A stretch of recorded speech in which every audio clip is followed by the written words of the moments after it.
Alright, this is going to be a video of this 54-inch Hampton Bay brand Windward 2 ceiling fan I got at the Habitat Restore. I got it because I volunteered there. What I do for them is clean up and fix fans and lighting to receive better donation, make them more presentable, and run better than they originally were.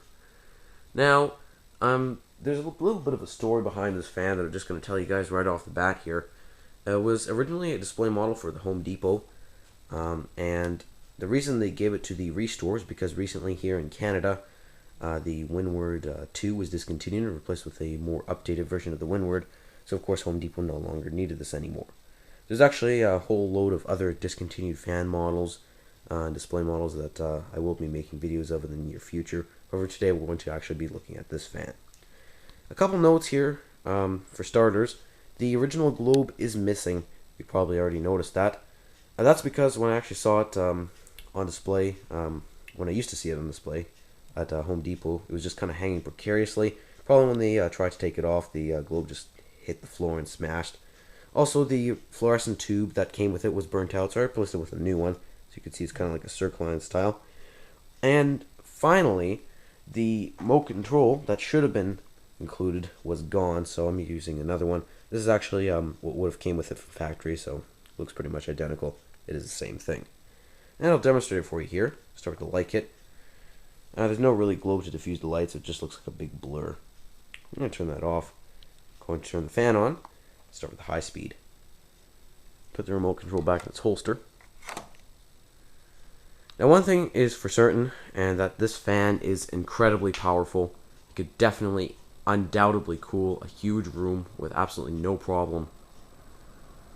Judging by the piece of black tape, I'd say it probably goes somewhere around maybe just over 200 RPM.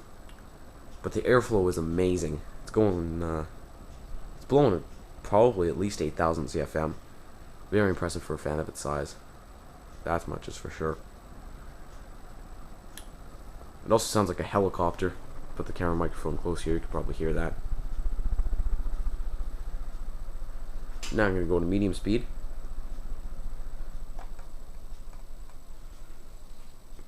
This is going to go somewhere around maybe about 150 RPM. Give or take a little. And finally for low, which I'll show with the light on.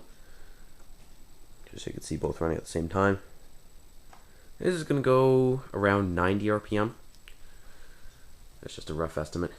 And again, there's no diffuser here, so it's quite bright. I'm going to turn everything off here. And slow the blades down. I'm going to talk about some general information on this fan itself. First of all, starting with Hampton Bay, they're a Home Depot brand that makes all kinds of furnishings, lighting fixtures, and home decor items for around the house. Mainly focusing on fans and lighting, however. To actually make the fans for them, they chose many different manufacturers on different periods of time. This one was actually a collaboration between two, or at least I suspect. I believe it was Aircool and Chenloon Industries, otherwise known as King of Fans. PowerMax was not involved in this one, as I previously thought. Aircool probably made the motor. King of Fans made everything else. Anyway, now for the pros and cons. I like the fact that this fan has some very unique features. For instance, the Gossamer Wind Series blades. These are very aerodynamic and push air extremely efficiently, even though the fan doesn't even have to spin that fast, because on low, it's still actually pushing a good breeze. Another thing is the fluorescent light kit is very efficient, so that's definitely another pro. It only uses 30 watts, but it outputs a ton of light.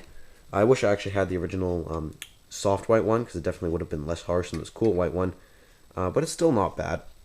Another thing is it has different mounting options.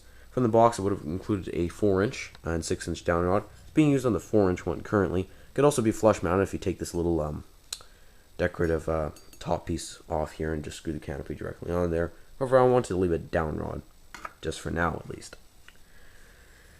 And another pro is it has a very contemporary design to it. Also, it's very unique. I have not ever seen another fan like the Windward before. It's really just an original design on Home Depot's part. Now for the cons. One thing about the fluorescent light kit is it's not dimmable. It's basically on or off because most fluorescent ballasts, including this one, cannot be supported by dimmers, just the way the circuitry is wired. Another thing is Of course, a ton of parts were missing for it, including the original globe, which diffuses the light, makes it look a lot better. I mean, this looks like crap, to be honest, with just the bare tube exposed and everything like that. It's not unsafe, just not very pleasant to look at.